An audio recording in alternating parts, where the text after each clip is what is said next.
Sir, where do you think you're going? Just heading to my office. Your office in this building? Yes. Huh, okay, sure. You have ID, badge, anything? I don't carry a badge. I don't need Everyone needs authorization to enter this.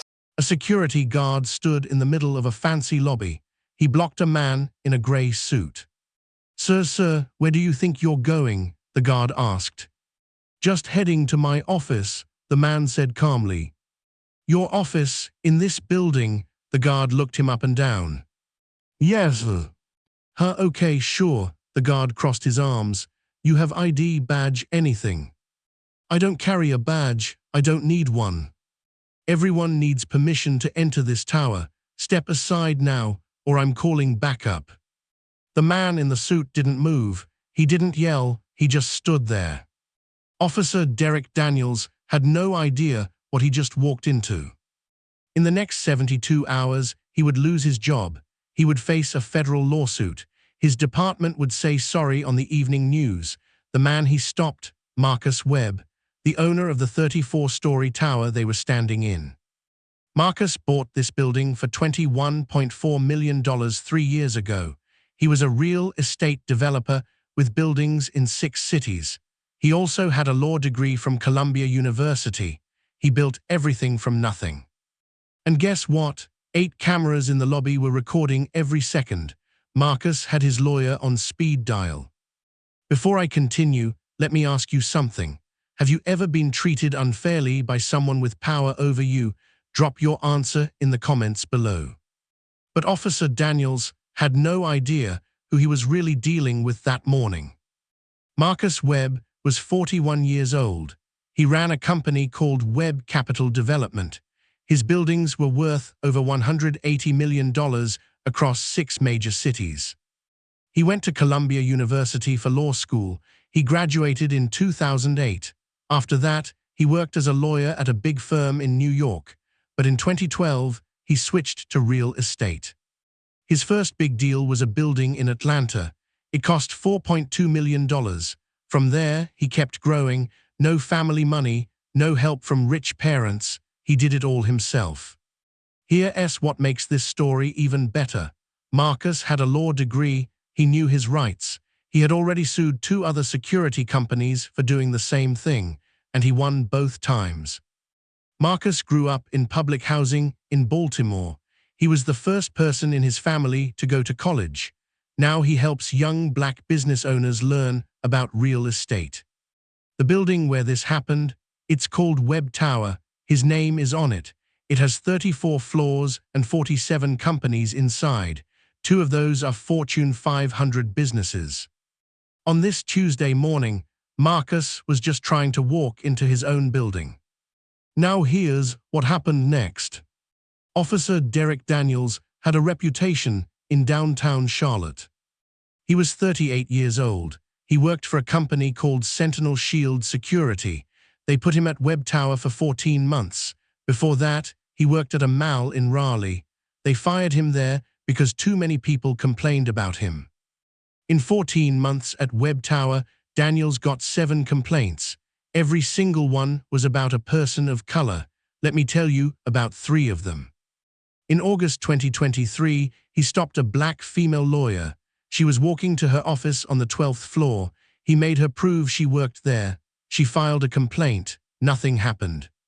In November 2023, he held a Latino delivery driver for 45 minutes. The driver had all his paperwork. Daniels still didn't believe him. The company gave Daniels a warning. In January 2024, he stopped a black IT worker in the parking garage. He said the man was checking out the building to rob it. The man was there to fix the computers. Daniels got another warning. The workers in the building had a nickname for him. They called him Badge Nazi. 3 different tenants asked the building to remove him. The security company said no every time. Why did he still have his job? No video ever showed what he did, until now. But this time, Daniels picked the wrong person. This time, the man he stopped didn't just work in the building, he owned it. Let me know in the comments, should Daniels have been fired way before this? It was Tuesday, March 12, 2024. The time was 8:47 in the morning. The weather was clear, about 52 degrees outside. Webb Tower sits at 401 South Tryon Street in downtown Charlotte, North Carolina. The lobby has marble floors. The ceilings are 30 feet high. Brass lights hang everywhere. Right in front of the elevators is the security desk. That morning, about 40 people were in the lobby. Some were getting coffee from a cart near the door. Others waited for elevators. You could hear heels clicking on the floor. Elevator bells dinged. People talked quietly. Officer Derek Daniels stood at the main security desk. His partner, Jerome Washington, was nearby. Linda Chen worked at the front desk. She had been there for 3 years. At 8:47, Marcus Webb walked through the main door. He wore a dark gray suit with no tie. He carried a leather briefcase. He didn't have a badge on. He never wore one. Marcus walked toward his private elevator. It goes straight to the penthouse office on the 34th floor. Daniels saw him from 30 feet away. He left the security desk. He walked right toward Marcus. Linda Chen saw this. Her face looked worried. Daniels stepped between Marcus and the elevator. In 47 seconds, Officer Daniels would make the worst choice of his career. 8 cameras would catch every moment. If stories like this matter to you, hit that subscribe button right now. I need to see your ID, Daniels said. Building rules. I don't have a badge, Marcus replied. I use the private elevator. The private elevator needs level 5 clearance. Daniels looked at Marcus. You don't look like level 5. Marcus stayed calm. I'm going to my office on the 34th floor. The penthouse, that's the owner's office. Daniels laughed a little. Nice try. I know, Marcus said. Look, I don't know what game you're playing, but you need to leave. I'm not leaving my own building. Daniels laughed louder. Your building, right, and I own the Charlotte Panthers. Marcus didn't smile. He didn't move. He just waited. Last chance, Daniels said. Show ID or get out. Call your boss, Marcus said. Call the building manager. Call anyone. I am security here. I don't need to call anyone. Daniels put his hand on his radio. I'm giving you 10 seconds. Walk out that door, or I'm calling the police for trespassing. Go ahead, I'll wait. You think this is funny? You're about to get arrested. By now, other people in the lobby had stopped. They were watching. Linda Chen stepped out from behind her desk. Officer Daniels, I think you should know. Stay out of this, Linda, he snapped. A businessman near them pulled out his phone. He started recording. 2 women by the coffee cart froze. They couldn't believe what they were seeing. Daniels stepped closer to Marcus. He was almost in his face now. He pointed his finger at Marcus's chest. You have 5 seconds. Jerome Washington, the other guard, walked over. He looked uncomfortable. Marcus didn't move. His hands stayed at his sides. Here's what Daniels didn't know. Linda Chen had already made a call, not to the police.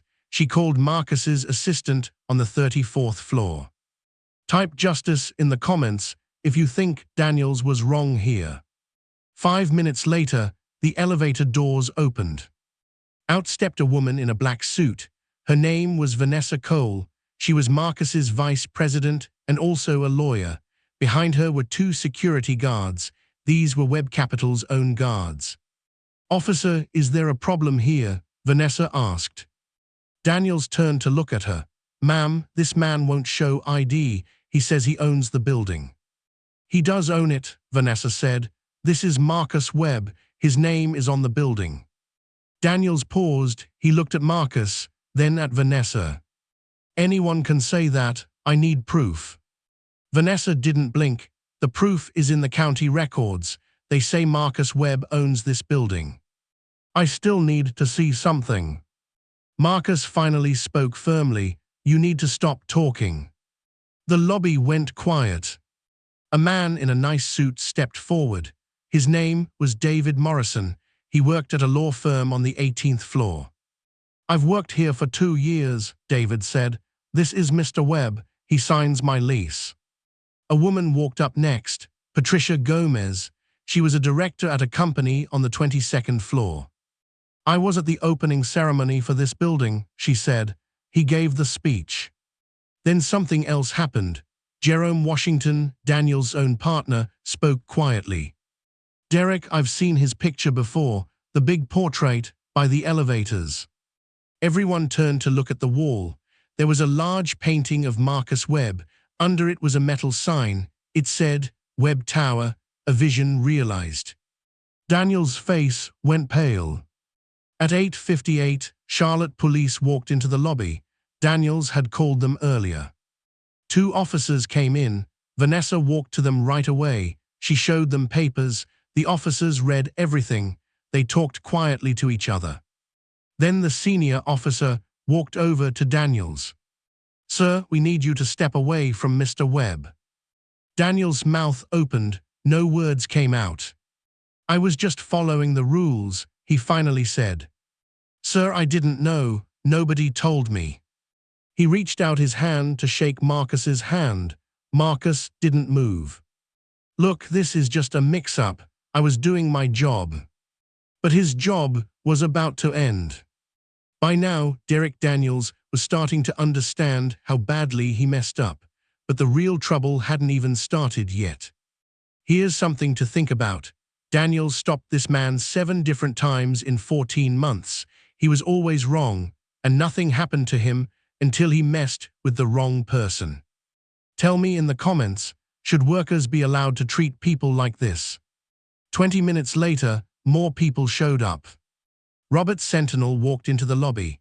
He was the big boss at Sentinel Shield Security. The building's manager, Karen Whitmore, came too. Police Sergeant Michael Torres took charge. First, they watched the security videos.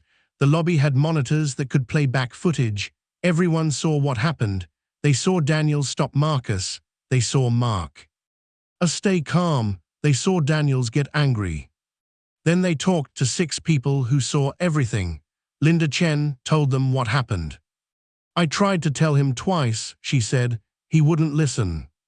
Next, they asked for Daniel's file, the one with all his past complaints. Now Daniel's story started to fall apart. He said Marcus refused to say who he was, but the video showed Marcus said he was going to his office 3 times. He said Marcus was acting dangerous, but the video showed Marcus never raised his voice. He never moved toward Daniels. He said he was just following the rules, but the rules say you must check with the front desk first. Daniels never did that. Here's what happened in the next few days. Right away, they removed Daniels from Webb Tower. Within 24 hours, Sentinel Shield fired him. Within 48 hours, Webb Tower ended their contract with Sentinel Shield. That contract was worth $2.3 million a year. Within 72 hours, Marcus Webb filed a lawsuit. He sued Daniels and Sentinel Shield for discrimination. 1 week later, Charlotte police started looking into how their officers handled the call. Daniels didn't take it well. At first, he said this was just political correctness gone too far.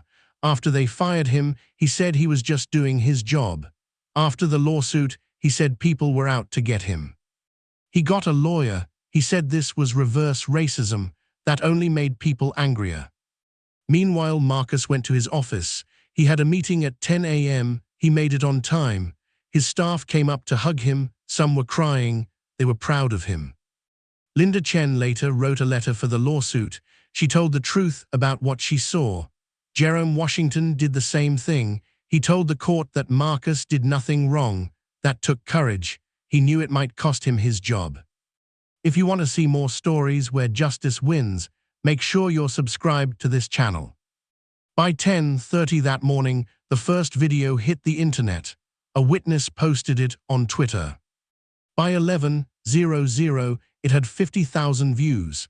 The hashtag Webb Tower was trending in Charlotte.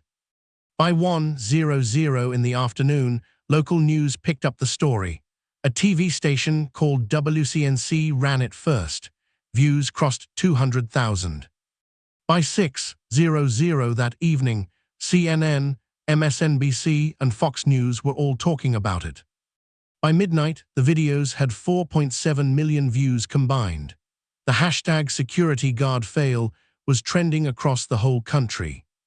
On Twitter alone, the video got 2.1 million views. People shared it 47,000 times. Almost 90,000 people left comments. On TikTok, clips got another 1.8 million views. On Facebook, 800,000 more. On YouTube, news shows posted about it. Those got 1.2 million views in just 3 days. People had a lot to say. One person wrote, "Imagine being so sure of yourself and so wrong at the same time." Another said, "The man's name is on the building." Someone else posted, "This is what we deal with every day. Most of us don't own the building though." Patricia Gomez, the woman who spoke up in the lobby, tweeted, "His calmness is something else. I would have lost it." The New York Times wrote a story. The headline said, "When profiling meets power." Forbes wrote one too, the $21.4 million lesson in assumptions. Sentinel Shield put out a statement. It said they were looking into what happened. Marcus put out a statement too. He thanked everyone for their support. What did Daniels do? He deleted all his social media.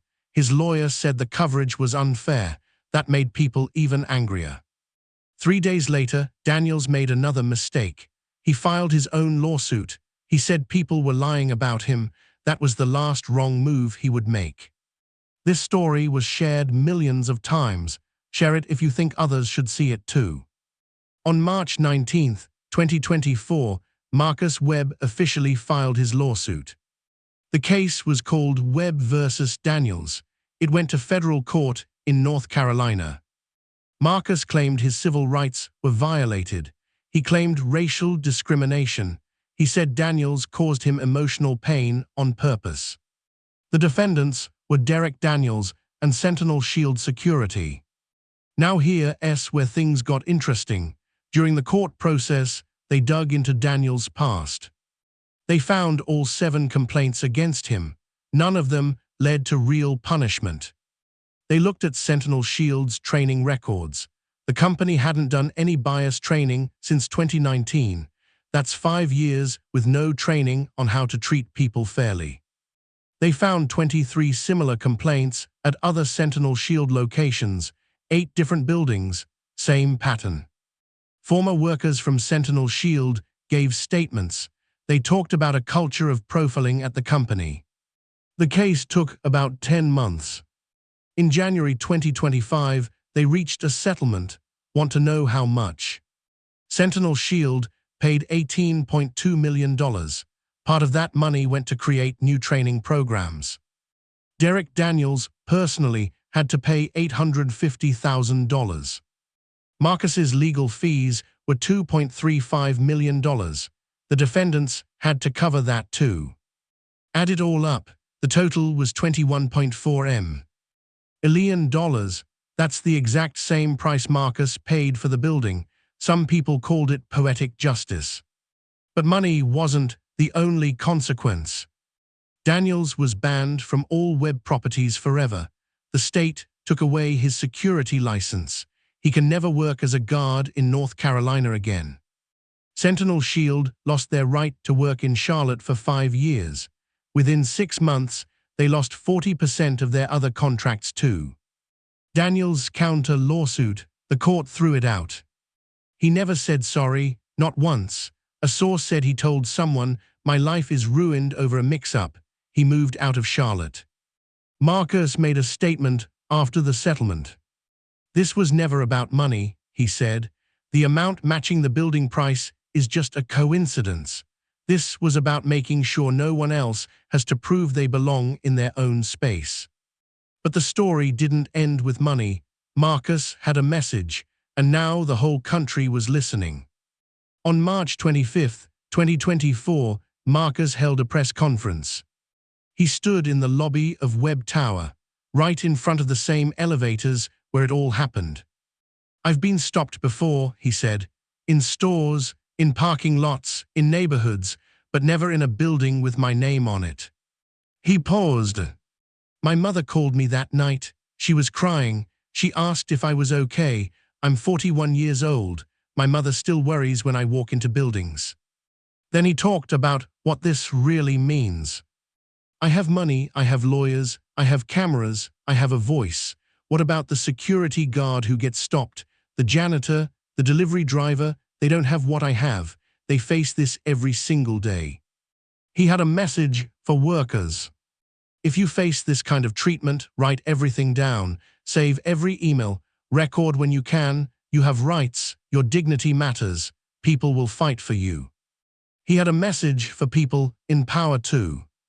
If you work in security or management, listen, your assumptions can destroy lives, including your own.